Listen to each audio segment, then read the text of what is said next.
Bueno, seguimos nuestra conversación con Marcos Trohijo, codirector del BRIC Lab de la Universidad de Columbia. Me decías que estás en Sao Paulo. Tuvimos un pequeño reto, digamos, un reto con algunas chiquillas que andan contigo ahí, Marcos, pero vamos a retomar ahora sí la conversación, porque hablabas no solamente de que no es suficiente lo que se dice con el tema del dinero que se gana con esta copa, sino de una cosa mucho más amplia, pero que no hay confianza. Y yo quiero hablar de algo que tú y yo no hemos tocado en este espacio y que vale la pena retomar. La presidenta Rousseff habló de una reforma política y hablas tú de confianza. Ayúdanos a entender el nivel de desconfianza de los brasileños en sus instituciones. Y aquí me estoy refiriendo a varias. Yo me estoy refiriendo al Congreso, con los escándalos, el escándalo histórico que vivió Brasil y por el cual apenas se acaba de entregar uno de los legisladores hace poco. Un escándalo que tenía que ver con dinero, mensualidades, como se le llamaba en el término en portugués, para los congresistas y para que apoyaran el programa y los programas de en su momento el presidente, hoy expresidente Lula. Luego, la confianza que podría haber en el sistema de justicia, la confianza que podría haber en los gobiernos locales, que esa es otra cosa, nunca hablamos más que de la presidenta, hay que hablar de los distintos niveles de gobierno y en dónde se ubica el talón de Aquiles de la confianza de los brasileños. ¿Qué dirías sobre ese particular en relación con lo que vimos en los últimos días con las protestas?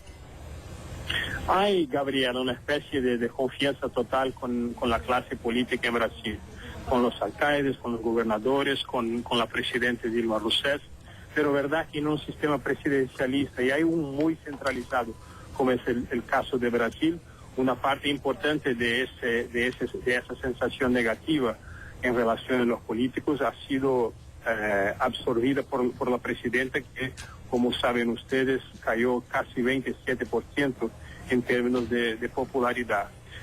En ese momento no hay un partido político o un movimiento de naturaleza partidaria en Brasil que pueda captar lo que dicen las calles. Es casi un movimiento de anomía, ¿no? Es un movimiento típicamente de sociedad civil que aún no encontró su traducción en términos de un contenido programático. Lo que es cierto en ese momento en Brasil es que los brasileños no saben lo que quieren, pero saben lo que no quieren.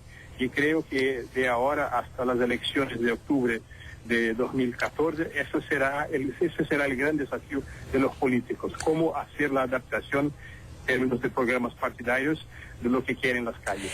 ¿Cómo están representados los brasileños en estas dinámicas de los partidos políticos, sobre todo por estas grandes alianzas que se construyen entre el Partido de los Trabajadores y el resto de las fuerzas políticas hoy día, Marcos? Y te lo pregunto porque nos estamos encaminando a otro escenario electoral.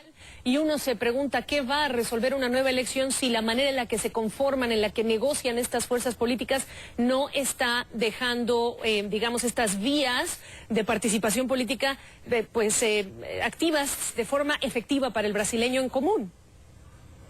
Bueno, Gabriela, todo eso será función del desempeño, de la performance de la economía brasileña. Si la economía brasileña más bien crece más que 2,1% en ese año y tenemos un crecimiento además de 3% en 2014.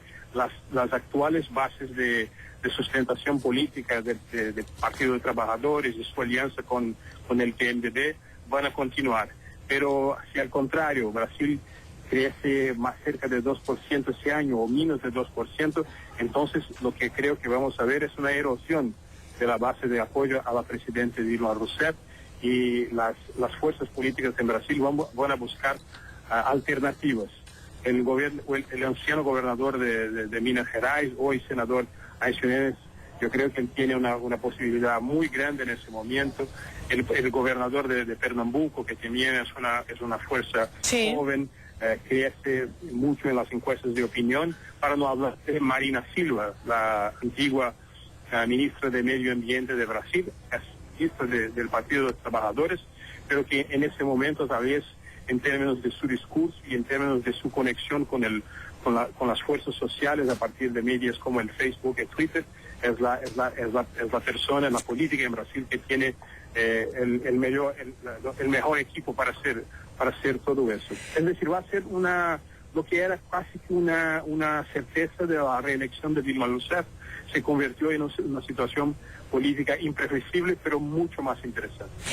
Aun cuando cae un 20% o más de 20% su popularidad, también se dice que hasta el momento se mantiene como la candidata más fuerte, es decir, sí hay un lado negativo, pero también el lado positivo que se puede resaltar versus sus competidores. Aún se puede presumir que todavía es una fortaleza de Dilma Rousseff. Ahora, déjame preguntarte, el mensaje de Dilma Rousseff en medio de esta copa, tratando de calmar los ánimos. Yo te soy sincera, como periodista no brasileña, pero observadora de lo que ha pasado, me pongo a pensar si lo que se necesita en este momento es un plebiscito, si lo que se necesita es hacer una consulta a los brasileños sobre lo que debe pasar con el tema del dinero para las campañas, etcétera, cuando hay temas que son mucho más evidentes, sobre los cuales sí se puede trabajar sin necesidad de hacer un plebiscito o haber incluso convocado, como ella pidió, a una asamblea. ¿Qué valoración le das tú a las palabras de la presidenta? ¿Es lo que necesitaba escuchar el mercado, los brasileños, los empresarios o no?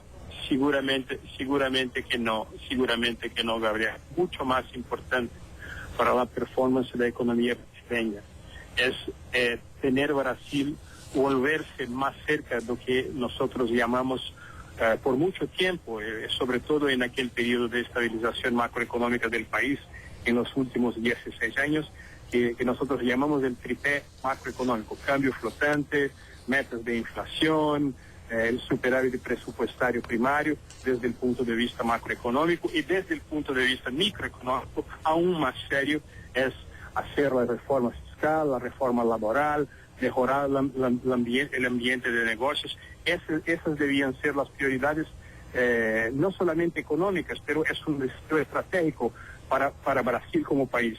Yo creo que toda la clase política en ese momento no está segura que el plebiscito sobre la reforma sea el mejor camino a seguir. Hay muchos problemas jurídicos, hay muchas consultas a hacer, para no hablar de los propios costos económicos de organizar un plebiscito, que seguramente claro, la gente va a ver como solamente una manera de poner la atención de los brasileños en un otro problema que no sea la redimensión del Estado claro, de Brasil, que es el gran desafío de Dilma Rousseff o de aquel que va a ser jefe de gobierno en Brasil. Es que por eso se dice, es prácticamente como si te estuvieran dando un dulce porque es lo que quieres escuchar, porque sales a la calle a protestar, pero no estás atendiendo una serie de cosas que tienen que ver con el tiempo que destinan los brasileños en el tráfico por falta de infraestructura, en el sistema de buses, un tema incluso en el día de hoy que estamos viendo las protestas del sector de transportes en donde se están pidiendo más subsidios, y ese es un gran tema para los brasileños e incluso para el gobierno, el tema de los subsidios a futuro.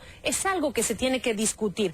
Yo te quiero preguntar, y se discute ya mucho, o al menos se hace el run run, como decimos los periodistas. Se está hablando de un remesón de algunos cambios que podrían venir en los próximos días, semanas, estamos en el mes de julio, en el gobierno brasileño. Y hay quienes incluso ya están hablando de que quien debería salir es Guido Mantega. Yo quiero preguntarte, ¿qué ves que viene, que si incluye incluso en si incluye también en tu panorama una remoción de alguno de los ministros en el día de hoy, porque se hace necesario en vista de la situación? Y por otro lado, ¿cuál crees que debe ser el plan de ataque, y si es que lo seguirá la presidenta ahorita? Y no me refiero a la reforma política, Marcos, para cerrar. Sí, Gabriela, mira, hay un desafío de naturaleza técnica y claro, también es un desafío de naturaleza político-económica, que es aquel de poner Brasil más cerca de lo que sea el camino de la estabilidad macroeconómica. Esa es una naturaleza. Pero todo eso hay que tener una dimensión simbólica. Y Guido Mantega, en el periodo Lula y en el periodo Dilma, pasó por muchas dificultades en términos de confianza, en términos de previsiones económicas que no se han concretado, y tal vez todo lo que es más sustantivo, esencial en el cambio que Brasil tiene que tomar, necesitará también de un simbolismo. Y ese simbolismo, sin duda alguna, envuelve cambiar el más importante puesto de la política económica de Brasil. Marcos Torrijos me está diciendo que sí, sin decirme que sí, pero que podría ser una salida de un ministro de Finanzas brasileño, ¿correcto?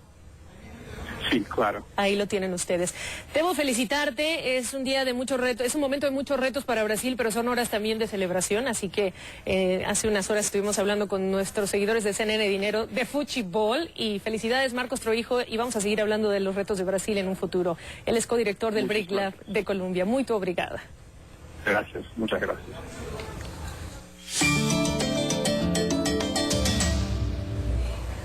¿Quién gana hoy?